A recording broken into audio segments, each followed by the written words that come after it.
तो हेलो दोस्तों, नमस्कार। कैसे हैं आप सब। आज की इस वीडियो में हम कक्षा 10 का बहुत ही इम्पोर्टेंट प्रश्न करेंगे, जिससे 2 या 4 मार्क्स का यूपी बोर्ड के गणित के पेपर में यह जरूर आता है। सिद्ध कीजिए करड़ीम 5 एक अपरिमेय संख्या। यह 2020, 21, 22, 23, 24, 25, 26 तक आ चुका है। या करड़ीम 5 या करड़ी में 3 या करड़ी में 2 या करड़ी में 7 कुछ इस प्रकार का लिख देगा। और करने का तरीका फॉर्मेट सेम है। अगर आप इसे कर लेते हैं तो जान लीजिए कि आप अपने पेपर में 2 या 4 नंबर तो पक्का करके ही जा रहे हैं। तो चलिए इसको हम हल करना शुरू करते हैं। तो यहाँ है सिद्ध कीजिए करड़ीम 5 एक अपरिमेय संख्या है। तो यहाँ हम लिखेंगे कि मतलब उसका विपरीत मानेंगे।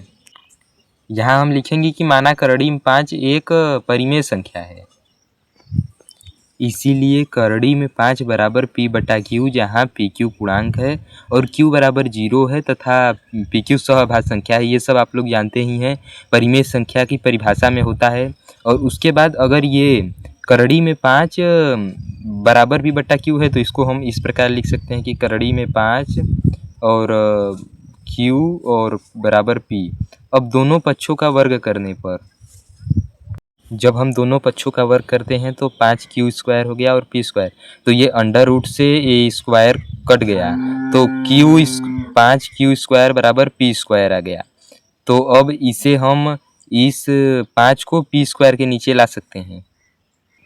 तो आप लोग यहाँ देख सकते हैं Q² बराबर P² बट्टे 5। अतः 5 जो है 5 से P² विभाजित हो रहा है। तो यहाँ हम लिखेंगे कि 5 से P² विभाजित है, इसलिए P भी 5 से विभाजित होगा।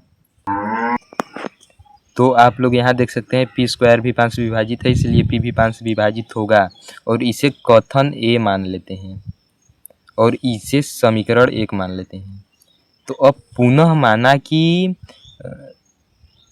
P² बराबर P बराबर 5R। तो चलिए देखते हैं। तो हमने पुनः मान लिया है P बराबर 5R। अब P का मान समीकरण 1 में रखने पर, यह है समीकरण 1 और इसमें P का मान हम लोग अब भरेंगे। तो फिर जब ऐसा हुआ तो यहाँ आ गया 5Q² और यहाँ पे 25R²। तो ये 5 से 25 कट गया 5 बार में, तो यहाँ हो गया Q² बराबर 5R²। तो ये 5 जो है Q² के नीचे आ गया इस बार और बराबर R²। तो यहाँ अब हम लोग देख सकते हैं कि Q² 5 से विभाज्य है, इसलिए Q भी 5 से विभाजित होगा। तो यहाँ उस कथन को हम लोग लिखते हैं। जब ऐसा हो गया, लेकिन हमने तो माना था कि ये सहअभाज्य संख्या है, मतलब परिमेय संख्या है, तो यह हमारी कल्पना गलत हो गई, मतलब हमारी कल्पना का विरोधाभास हो गया। तो यहाँ पे हम लिखेंगे कि अतः हमारी कल्पना असत्य है, यह हमारी कल्पना का विरोधाभास है।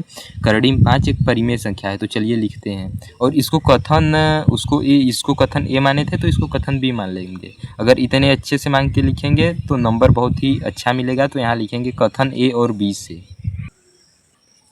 तो देखिए इस तरह से लिख देंगे कि हमारी कल्पना असत्य है, इससे हमारी कल्पना, हमारी अवधारणा का विरोधाभास हो रहा है, अतः करड़ीम 5 एक अपरिमेय संख्या है।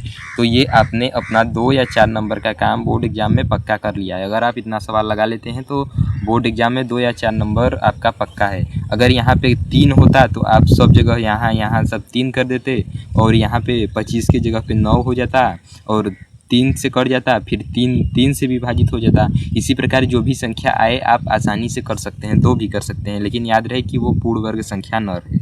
ठीक है, तो इतना ही। अगर आपको नोट्स चाहिए तो हमारे चैनल के कम्युनिटी पोस्ट में जाकर देख सकते हैं, हमने वहाँ पे नोट्स डाल दिया है। धन्यवाद।